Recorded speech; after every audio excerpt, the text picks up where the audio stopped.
Deep irony to be running a few minutes late with like big 2020 hybrid vibes, talking about leaving room for grief, but here we go, right? This slide deck is not up to date. Fun? This is like a great moment to tell you all I'm an analog designer. It's all right, it'll be fine, It'll just be, honestly, like, it'll be a little messier, that's okay. So there's a couple things that I want you to know, a couple housekeeping things here. One is that the talk that I'm about to give is very personal to me, but it is not raw. And so if you are like experiencing active grief in your life or anything, like just know that there's very personal things here, but I'm not gonna start weeping on stage. Probably, I'm a crier, who knows. The other is that this is a piece about playable theater.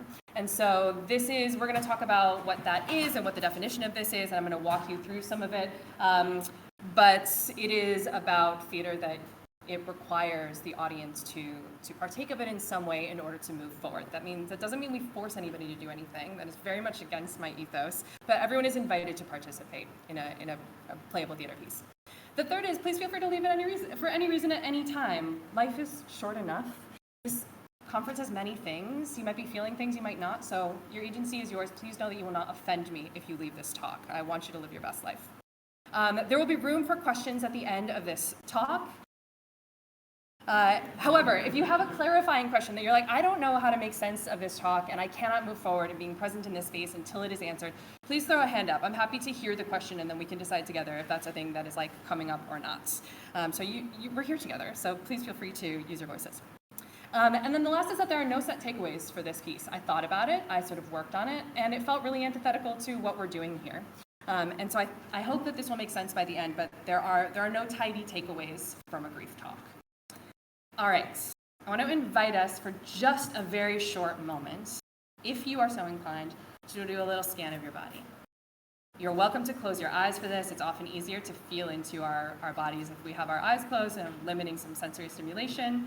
Just see if there's anything that you can notice that is feeling tight or engaged, or maybe you're feeling loose and wonderful. Maybe you're feeling loose and not wonderful. Just noticing any parts of your body that are inviting your attention.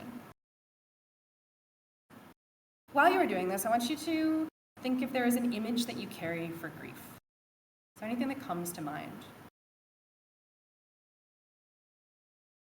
And then last but not least, is there a weight to grief for you? Light, heavy, a feather, an anvil. And when you're ready, you can open your eyes. We come to this topic, a lot of us, with a lot of baggage. Grief is very different for all of us, and so I'm going to talk a little bit about what some of my baggage is. It starts with my dad, and he died in 2016, so he's been dead for a minute. But I loved him very, very much, and we had a sort of complicated relationship. I lived in fear of my dad dying without ever knowing that I was doing it, and that is because he was a lifelong smoker, and when I was a kid, there was this whole program in schools where they were like, smokers die, and they die violent, horrible deaths. And they were like, here are lungs with smoke in them, they're black, this is terrible. And so everybody that I know who had a dad or a mom or a parent of any kind who was a smoker during this time frame, we all grew up with this embodied feeling that our parents were about to die. But we were young, and so we couldn't really figure out that we felt that way, but our bodies held that particular tension. And it was only as adults that we started talking about those things. I thought I was totally alone in that experience. Spoiler, we're never alone. We are never alone. In the process of grieving my dad, I started to realize that grief is, for me, love with nowhere to go. It just couldn't get to the place that I wanted it to, and so it got really stuck.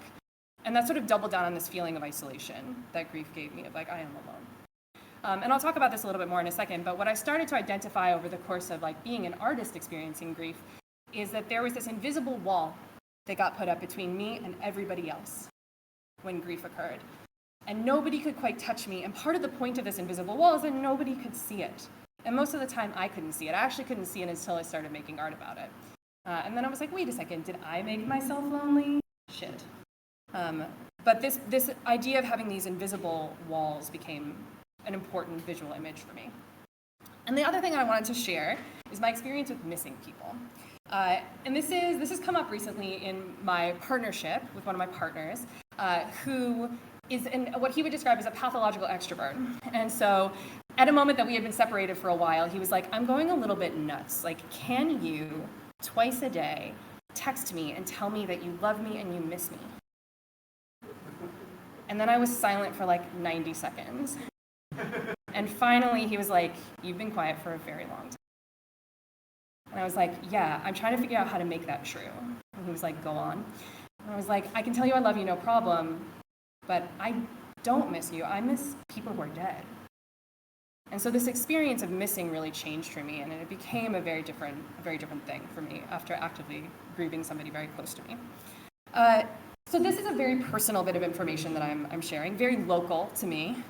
And on the flip side of that, our planet is burning.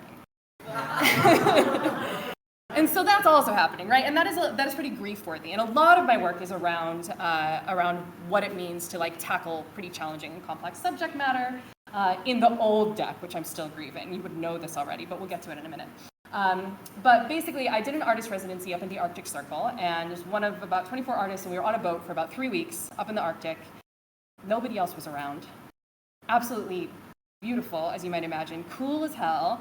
And I went up there as sort of an emissary, right? To be able to go look at the end of the world and come back and report as an artist on what it's like and have something very meaningful to say about it, so no pressure. And so that is also, these are the two spectrums in which we're going to be looking at today. And then the third, for not a hell of a good reason, is tea. That's the other lens that we're looking at the world through today. I love tea. That's it. And so thank you, tea. So this combination of things led me to ask a couple of different questions. One is, how do we reinterpret this amorphous feeling that life and death are happening to us? Not necessarily in conversation, but it's gonna happen. We're all gonna die, right? It's sort of very passive. Death's gonna happen to us at some point. And then the other is, what would it be like to have more agency over our death? And even R is a bit of a cop-out here. Really what I was first exploring is like, what would it be like to have more agency over my death? And I do not mean that in a way that I'm like, I wonder what would happen if I took my own life. That's not exactly what I'm talking about here. What I'm talking about is closer to medically assisted suicide, but a little bit different. I'm also talking about bombing pipelines at the end of our days, right? So this is also like a presence in the piece that I'm talking about. And so this resulted in a show called Tea Party at the End of the World. Tea Party at the End of the World is a 75-minute live immersive show. And it is immersive in a very particular way. So for those of you who've gone through like large Wander warehouse pieces, this is not that. It takes place in one room. I am the sole performer. I am with the 18 or so people that are in this piece the whole time. We drink tea. We do interactive stuff. There's a bunch of narrative. I'm going to get into it. But this is what I'm talking about here when we talk about immersive.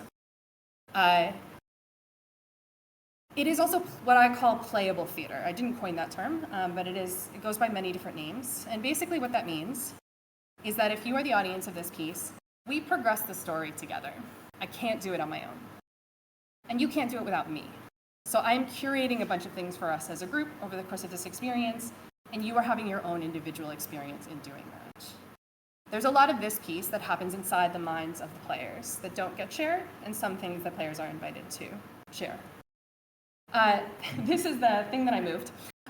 This is a little bit about my work. Before we jump into some of the specifics here, I do all kinds of stuff that is sort of in this vein. So all of the work that I'm pretty interested in is about complex subject matter that is very difficult for humans to look at, and how we make those things communal and playful. So here's another Venn diagram. I hear they're going. But I have a series of tabletop games about philosophical thought experiments, a physical game based on the poetry form haiku, talk where I cut all my hair off, another immersive theater piece. But these are the things that I am interested in here. What is this conversation between performance and a curation of story, games and the agency that is inherent within them, and this transformation of self? How do we change over the course of this piece? Again, going back to this question of how can we become the kinds of people that we want to be in the world, communally and playfully? And so that's the kind of work that I'm interested in making. All right. So we're going to talk a little bit about the structure and ephemeralities of Tea Party at the End of the World, starting with how it began, which is in a tent in my room. This is the first playtest of this piece. I made it as a sort of celebration tea ritual. And I really just wanted to see what would happen. How do you tie tea to ritual to something that is important? It wasn't even grief at this time. It was all about celebration. So it really took a turn by the end. And then here's a little bit of a spoiler. I'm going to show you this later.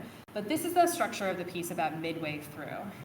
It's chaotic, it's nonsensical, it's trying to do so many things at once. But these are all the narrative threads that get pulled on in this piece. Again, we'll come back to this at the end, but it won't make any more sense than it does now. So there is immersion that is sort of essential to this piece, and that means that there's no fourth wall. I, as a performer, am not pretending you're not there. You, as an audience, are not pretending I'm not there. You're not pretending each other aren't there. We're really sharing this space. And in our case, we're sharing a pocket world that you have been sort of welcomed/sucked into. And this is our tea party that is happening in this little pocket world that is just adjacent to reality.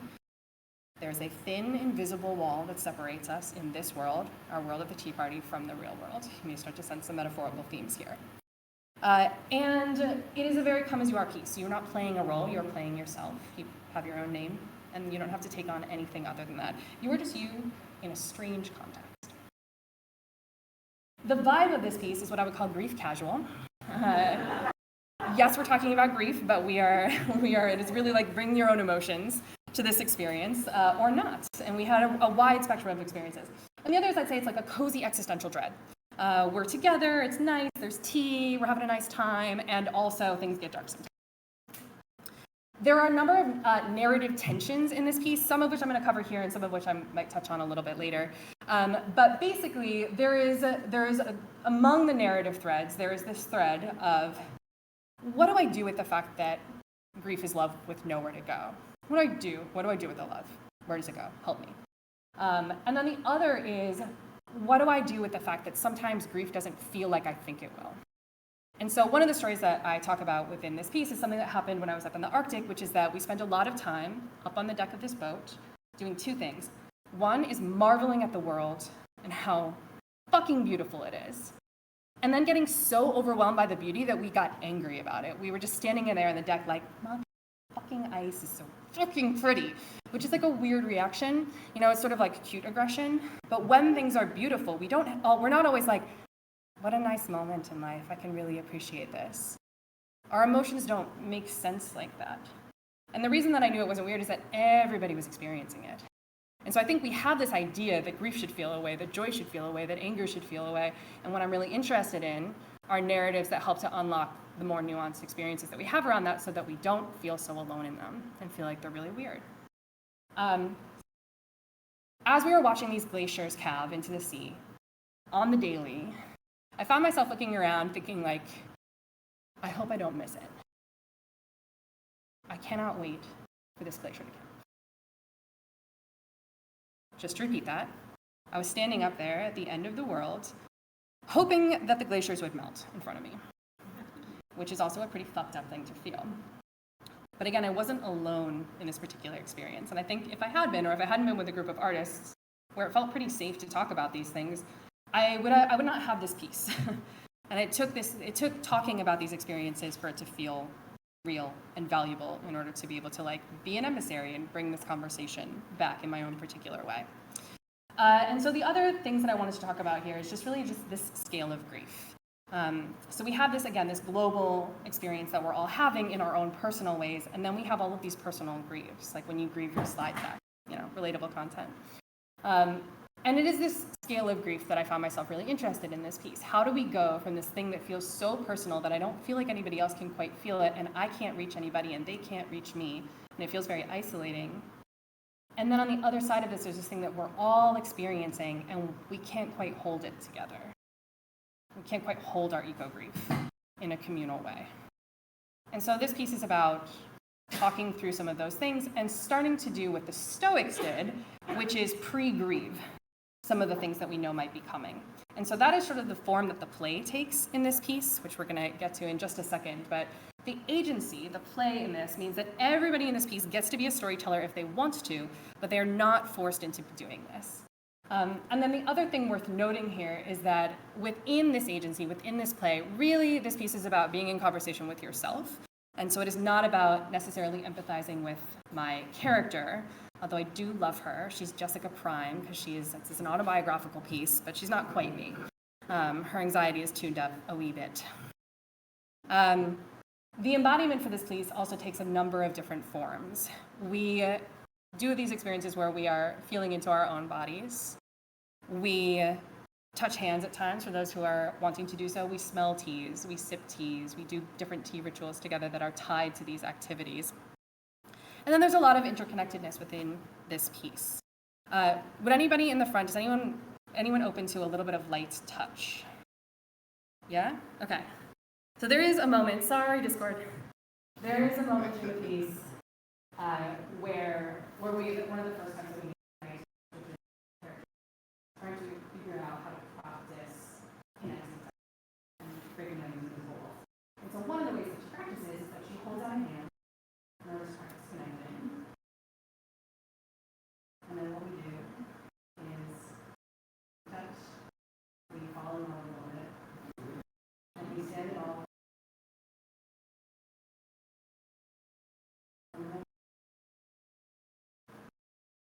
And so there is is that really this piece and so many other pieces about like grief and emotion live and die in the details, right? And so we can't get into all of the details right now, but I want you to know that like the design of this piece is about these moments of connection. That is really where we start to get into things.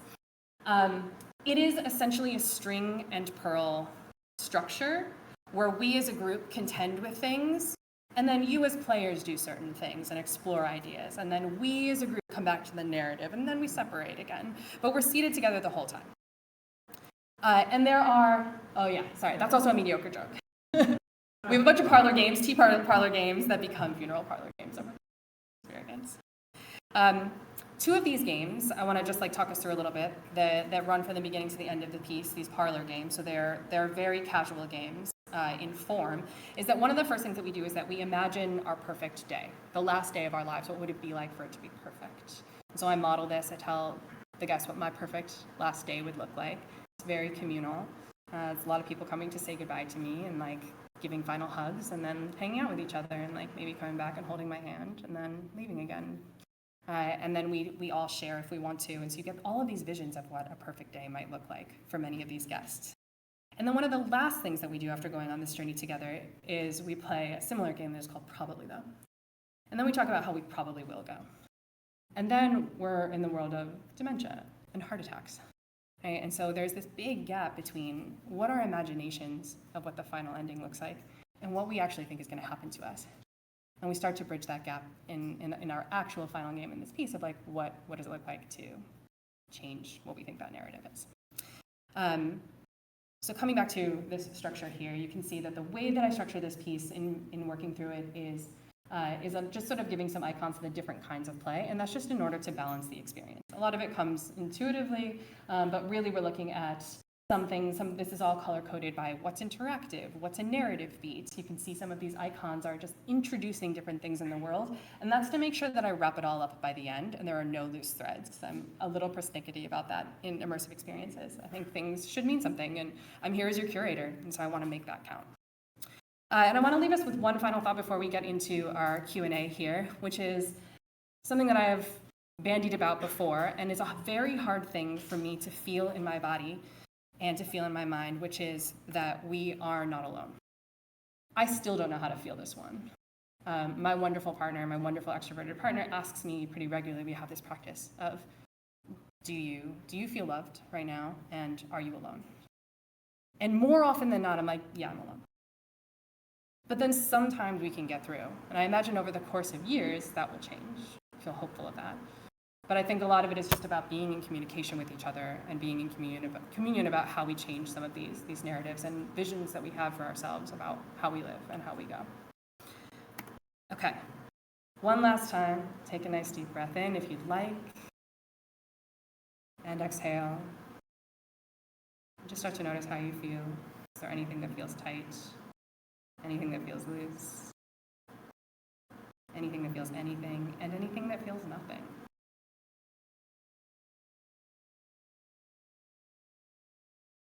Regardless of how you're feeling, I feel pretty confident that you are not alone in it.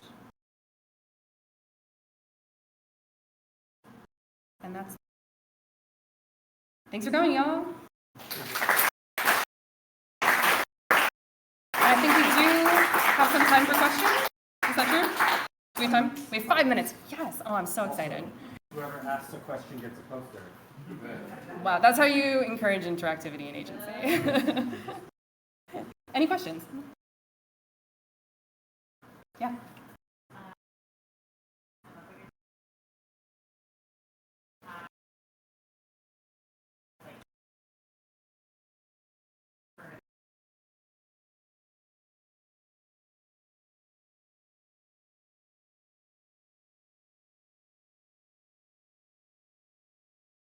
Yeah, absolutely. Yes. Yeah, the question is, I'm so bad at summarizing. The question is, what were some of the experiences that participants went through that may or may not have changed the piece? Is that accurate? Or changed? Yeah, that changed my thinking about how to run the piece in the future. Yeah, definitely. I think like on the whole, we were pretty successful. We had a lot of laughter and a lot of tears, and every experience, every show is very, very different. We had a really early show once, and like a couple people came in like with 40s, and I was like, what do you think this show is? And so I think that one, like I really, I've done a lot of performance in this space, and every single show, every time I run something, I learn the boundaries of what players are willing and excited to do. And so I think like this one also just like nudged me into the direction of like, don't get surprised by anything. We had people share really vulnerable things. We had mechanisms for passing, right? There was like a whole joke about passing in death, and that was our thing for the rest of the piece. And so I think the thing I really learned, which the reason I'm hesitating here is because I can't share this story without asking.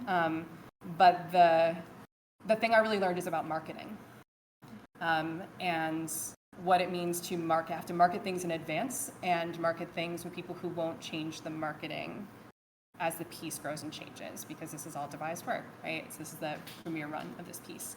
And so really, I think for me, the biggest learning is talking to the organizers early and lovingly demanding that they allow me to change things up until runtime, so that I'm giving a very accurate representation of what may or may not be included in the show, and then really making sure that I've got somebody on the team who is making sure that the people at the box office are conveying the information that we have begged them to convey. And so I'm trying to find more ways to do that, to just cover all the ways in which we can make sure that people who want to know what they're getting into can have as much information as they need, and those who don't want to know don't have to know. And I think there's a real beauty to coming in and being surprised by a piece as well. Sort of. It's a matter of getting them out there in the right ways. Yeah. Getting content warnings out there in the right ways. Yeah. Other questions? Yeah. Oh God, what a nightmare question. Yes, thank you so much. The reason it's a nightmare is the piece original, like in a version of this piece, we talked a lot about spiral time, which is I love a scientific concept in a piece. And we ended up dropping it, which is like what I showed you was like a mid-piece work, a mid-piece structure. And so what we're often talking about is like, how are we spiraling grief? And every time we keep coming back to the same places and feeling like nothing has changed, and having to put a bunch of effort into recognizing that we have changed and that we are not back in the same place. We have learned something. And so it is not that we are stuck in a loop, but we are spiraling inwards towards, not like, oh, good thing they're not there, not towards like the depths of despair, but towards a greater evolution of ourselves. And so that was really what it was referring to, is that we are not stuck as often as we think we are evolving. And yeah, we need to find ways to recognize that, and doing that communally is one way to do it. Yeah. I was just wondering, what was the reference to the aquatic worlds in the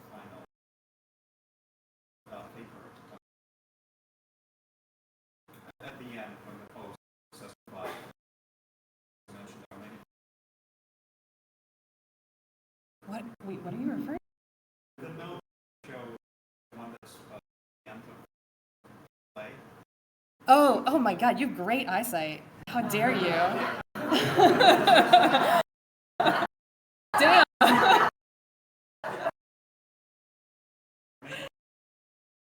Wow, teach me to put this slide up.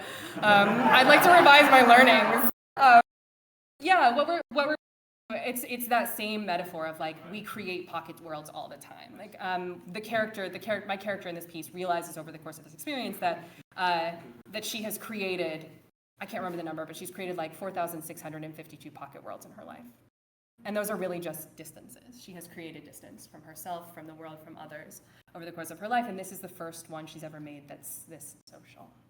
And so she is learning how to invite others in, but hasn't quite figured out how to pop the bubble altogether. Yeah, so it's a reference to that. Yeah. 1 minute? One more? No, we're 45 now. So. Okay, no more time. Great. Thank you all so much.